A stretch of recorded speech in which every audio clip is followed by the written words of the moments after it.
To the latest on Afghanistan, Secretary of State Blinken touring the evacuation operations at the U.S. Air Base in Ramstein, Germany. Moments ago, thousands of Afghans are there, and Martha Raddatz joins us from Washington with the latest on the Taliban's new government raising more concerns. Good morning, Martha.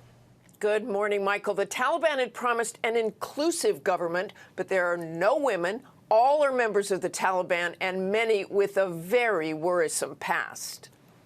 This morning, Afghans are waking up to a new Taliban government that sounds very much like the old, filled with Taliban commanders and terrorism suspects, including Sirajuddin Haqqani, an acting interior minister. He is on the FBI's most wanted list with a $5 million bounty on his head, accused of brutal acts of terrorism and ties to al-Qaeda.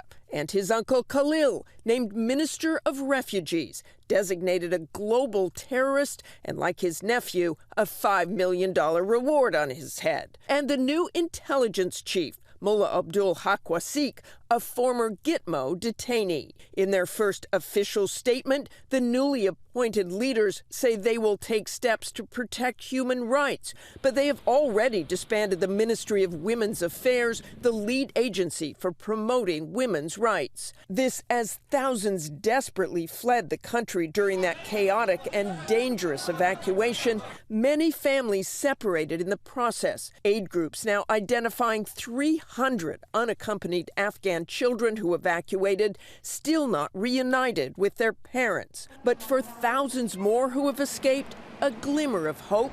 U.S. officials announcing up to 95,000 Afghan evacuees will be accepted in the U.S. over the next year. And after they have been in the country for 12 months, they will be eligible to apply for a green card on a fast track to permanent legal status. Of course, there are thousands, including about 100 Americans, who are still trying to leave the country. Michael? And Martha, there's a new poll that shows many Americans feel less safe than before the 9/11 terrorist attacks nearly 20 years ago.